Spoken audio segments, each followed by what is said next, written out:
let's take a look at some of the ways Holy Week is celebrated throughout the Spanish-speaking world so you get some ideas of lessons you could either create or use with your classes. So first off are cascarones. If you've not heard of these are eggshells that are hollowed out and then filled with glitter, pieces of paper, and then they are decorated and sealed up. You can then throw them, crush them, right? Lots of fun, big mess. So you might be feeling like, I really don't want to do those with my classes. You don't have to make them. You could buy them, or you could make them with your Spanish club. And actually, this is an idea that I'd shared in my Fundraisers for Spanish Club idea, is that you can make cascarones with your club members. So that way it's, maybe less of a mess, maybe less crazy time. And then you can sell them as a fundraiser. However, hot tip, in case you don't go watch the video with all the other fundraiser ideas, make sure you do not sell those in the middle of the school day. Your janitors will not thank you. Sell them on their way out the door. Next on the list are alfombras, and you've probably seen pictures of these being created on Antigua, Guatemala, but they're also made in other countries in the Spanish-speaking world. These are created from sawdust that are dyed,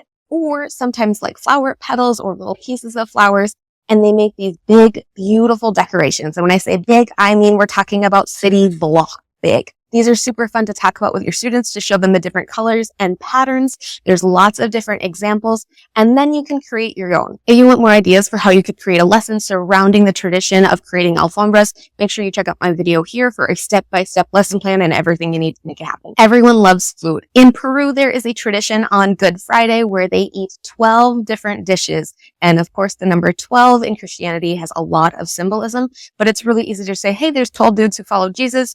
These are eaten in honor of them. And of course, some families say, 12 is a lot, right? That's a lot of food. That's a lot of time. That's a lot of energy, a lot of effort. So some families will just eat 6 instead of all 12. It's not uncommon for these to be cooked on Wednesday or on Holy Thursday, which is the Thursday before Good Friday, and then they just eat them on Friday. But this is a great cultural tradition to dig into with your classes, especially if you're in the middle of your food unit and you're like, oh, Holy Week. Okay, how? Combine the two. Next up, let's talk about the pastels in Spain. These are the big floats that are built and created and then carried in these ginormous processions during Holy Week. Something that I think is really cool to share with students is that they are not floats like you might think of at a parade in the United States where they're, on the back of a truck or maybe being pulled or something like that. These floats weigh a ton and they're carried by teams of people. So it's really cool to show them like underneath the float, there's people with these things on their shoulders and they are carrying it down the way.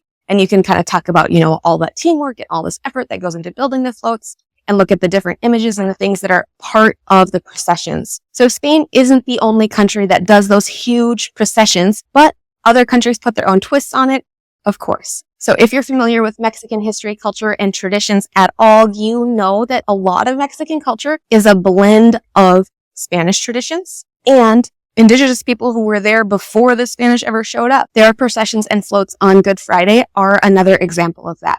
So while you will see the traditional Christian symbols of like the cross and Jesus, and maybe you'll see Mary and that sort of stuff, you will also see and hear instruments and other elements of culture like drums and flutes and that sort of stuff combined in these stations of the cross. And I think that's really cool to show your students how these cultures kind of mixed and combined into what we're seeing right now. If you want more help teaching about Holy Week in your Spanish classes, make sure you check out my video here with a one-day lesson plan you can use to teach about all of these and more cultural traditions in your Spanish classes. Thanks so much for watching. I'll see you in the next one.